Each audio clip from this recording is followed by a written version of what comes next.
Jenna Ivory, what's good? Hi. Welcome to Vlad TV. Thank you for having me. All right, so let's start in the beginning. So where did you grow up? Hilltop, Tacoma, Washington State. Hilltop, Tacoma, Washington State. Now, is that a big city, small city? It's average. It's very I don't know the demographics or. Okay. Like, what's the closest big city that? It's about 45 minutes from Seattle. Okay. Yeah. All right, so it's close, but not too close. So at what point did you decide that you're going to do porn? I was actually sought after through Facebook. My talent agency actually messaged me and asked me if I wanted to get into the adult entertainment industry.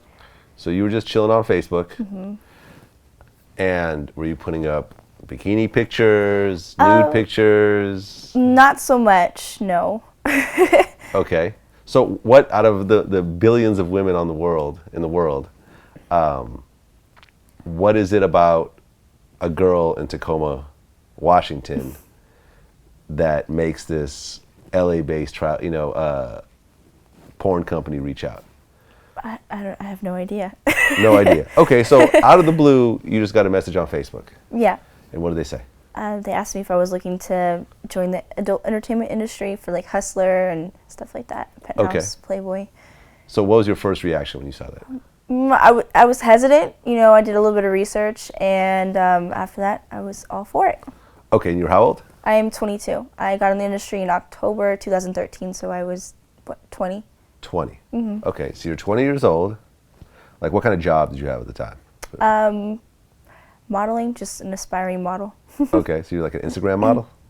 Pretty much. Pretty much? Yeah. To keep it 100? You weren't getting paid gigs or anything else like that yet? Right. Okay, so you wanted to model, and then you get this message on Facebook saying, do you want to do porn?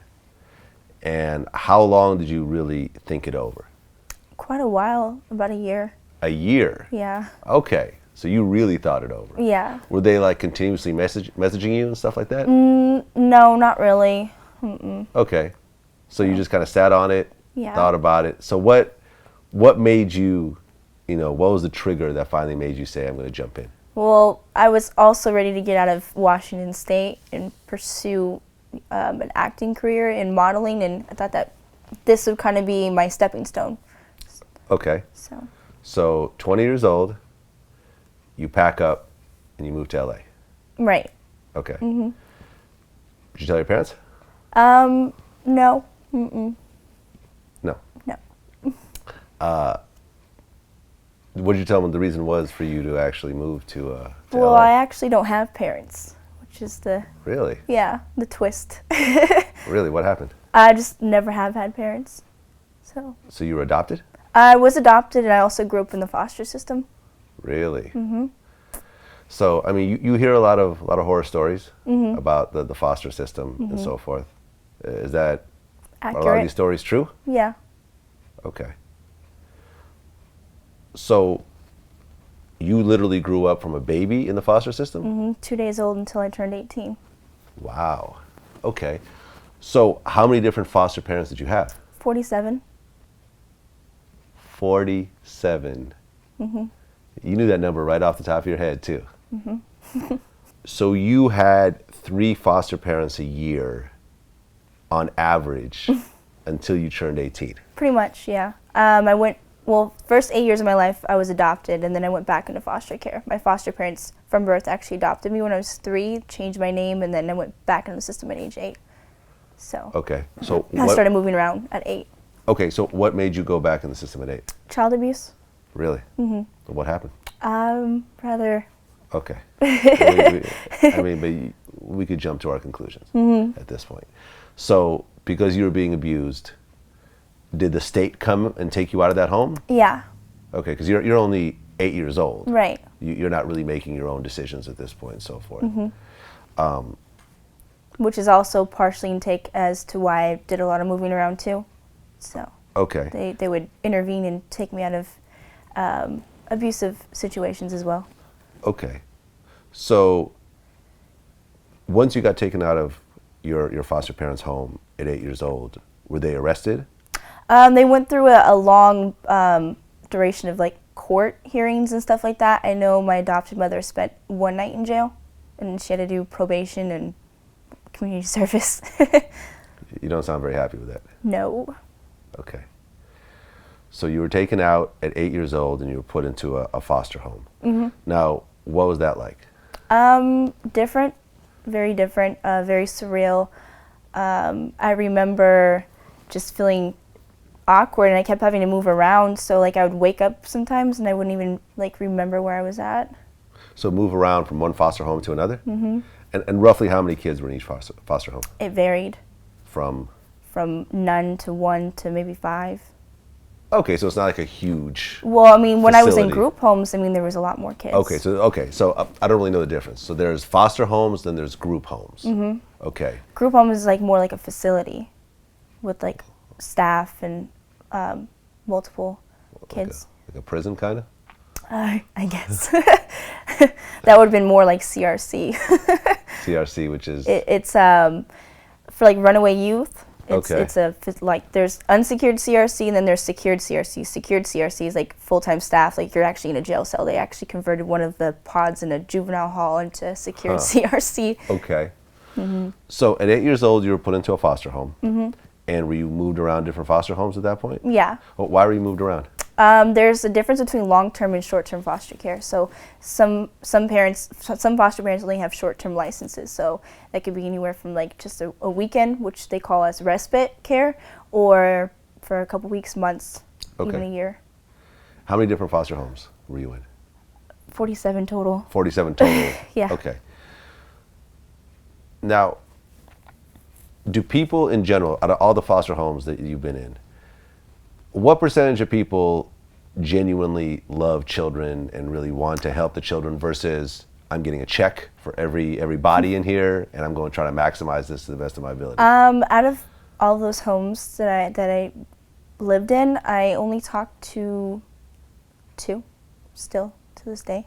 So those are the 2 that you felt genuinely cared about you. Mm-hmm. 2 out of 47. Yeah. Let's do the math on that. 4%. So the other 96%, they're just Did it for a paycheck. Okay. Stay-at-home moms, usually. And this is just a way to make a few extra dollars Pretty much. by having kids kind of come in and out. Mm-hmm. What do you think was the worst part of that, of going through the foster care system? It really took a toll on my personal relationship with myself, as well as, always yearning for a family and wanting a family, going to the grocery store or school, and there's always school functions, and, they have their parents come into school and whatnot, and it messed me up, kind of, in a sense. I felt alone a lot of the time. I can imagine. But I've always been a very strong-willed person, so rather than giving up, I channeled it into like my academics and stuff like that. I've always been very good in school. Really? Mm-hmm. Okay.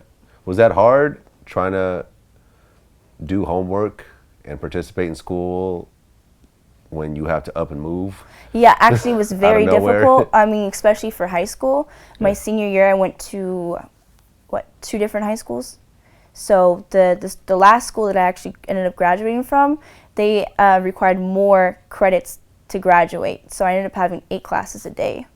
Wow. Now, as you're moving through the foster care system, was there more abuse like before? Yeah, there's different types of abuse that I've endured, physical, emotional. I feel like the emotional, mental abuse affected me more than the physical abuse because it just takes longer to heal from. Yeah.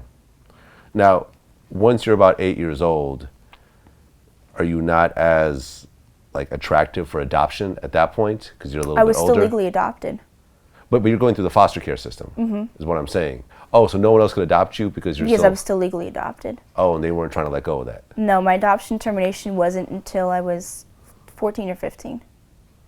Wow. So for 7 years, 6 or 7 years, you're sitting there fighting with your ex-adopted parents. Yeah. And they actually placed me back in their home shortly after I moved for a short period of time. That sounds kind of crazy. Yeah. Do you know why your parents gave you up for adoption? They didn't give me up. I was actually taken away. You were I met taken. my biological mother July 16th, 2011 in the state penitentiary. It was the first time I met her. I was 14 or 15. So, your biological mother, why were you taken away? Do you know? She was a drug addict. Okay. Yeah. Okay. So the state took her away. She took you away. Yeah. Did you know who she was this whole time? No, I didn't meet her until I was 15. It was How did you even find out her identity? 'Cause do they well, hide I knew that, or- about her. I knew about her, but I wasn't supposed to have any communication with her due to her rights being terminated. So Huh. I was okay. never even supposed to meet her. At all. At ever. all. So how did you actually find out and get to meet her? Well, every 6 months while I was in foster care, I'd have checkups through the court, just asking me how I'm doing and stuff like that. So for a good period of time, I ended up asking, the courts to grant me the right to meet her. I explained to them I don't want a relationship with her. I just want to know who I come from. Because there's going to be a point in time where I'm 18, she may not be incarcerated anymore. I won't know how to find her, or, she could be dead. So. Okay. Do you know who your father is? Yeah. Growing up, ended up being an open adoption. So I saw him once a year, my paternal side of the family. Once a year. Why only once a year? And why didn't your father adopt you? He wasn't in a state where he could raise me. His sister did try, but she was a single parent, so it was difficult. But then his mother ended up taking me in for about a year when I was 10. Okay, and why didn't she keep you past that? She ended up getting Alzheimer's pretty bad. So, but I mean, she did her best with me. She genuinely did care about me. Right. Put me in a private school, the whole nine. Yeah. So, what was it like to meet your mother for the first time after going through the system? Oh. Did you blame her for what you went through? I mean, of course. Yeah. Of course. Due to her negligence and her selfish ways, and of course, that was the whole reasoning why I didn't have a childhood. Sure. So what was that first meeting like? It was like a dream. I kept thinking, because when I went in, they obviously searched me, make sure I didn't have any weapons or anything, because I'm going into the penitentiary. And they stamped my hand, and I was like, there's nothing on it. They're like, it's an ultraviolet one. So they put my hand underneath the UV light, and I'm like, oh, okay. And then I stand in front of these big gates, and I'm envisioning, because I watched like a lot of hood movies, so I'm thinking in my head, oh my god, there's gonna be like people up on top with snipers and shit, right? It wasn't like that. And then I was paranoid, and I just had like a lot of thoughts racing through my head, a lot of emotions. And when they opened the gate, it just popped, and I was like, oh my god. I thought I got shot or something. It was stupid. And my social worker, she brought me, and she asked me if I was going to be able to identify her. And I was like, well, I was told that if me and my sister and my mother all still hadn't met each other, and we walked into like a restaurant through 3 separate doors, we'd be able to identify each other because we looked so much alike. And all the women inmates are coming in to the visiting area. It's like a cafeteria type situation. And I see this lady with wet hair, and she's just bawling her eyes out. I'm like, that's her, that's my mom. And she didn't know I was even coming. It was titled as a special visit, so as soon as they told her that, she knew it was me. So what was that first meeting like? It was good. I mean, I was able to, of course, the whole purpose was to meet my mother. And I don't know. I went up there again. I think that the second time I went and saw her, it really opened my eyes. She was very ungrateful. She was talking about this inmate and that inmate, and complaining about pictures, and I'm just like, you are a selfish bitch. Like, this is your second time meeting your daughter your entire life, and you're concerned about photos. Yeah. So I was like, I don't want to see her again. And you have a sister also? I have a half-sister. A half-sister. Did she go through the system as well? Yeah. I don't really know her like that. Okay. I've tried to build a relationship with her, but I don't like to surround myself with negative people or people that have substance abuse problems. So. And your half-sister has. Sometimes, I mean, I've seen it both ways. I've seen, kids whose parents are drug addicts who see what happened and they don't mess with drugs at all. Or they repeat the cycle. Or you see them repeating the cycle, saying, well, my mom did it, so it must be okay, or, and so forth. Looking at that whole situation, like, how do you feel about drugs? I despise them.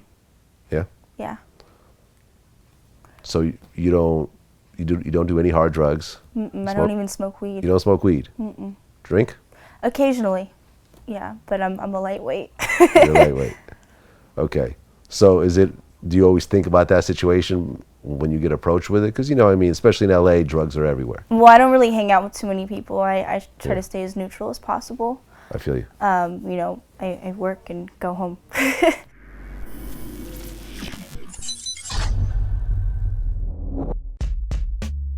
I'm me. So I'm gonna always, give my opinion on things. And I saw Lauren London come out at the BET Awards, and she was like, she had gained a little weight. So I said, yo, Lauren London left her waist trainer at home. Ha ha ha. Always a big lean drinker, like heavy on lean. You feel me? Like, I'll drink a 6 or pour a 4 in a 20 ounce or drink a 8 or 10 or 12 in one day. That's the type of shit I did. How young were you when you first started? Like, when I first started drinking lean, like 15. 15.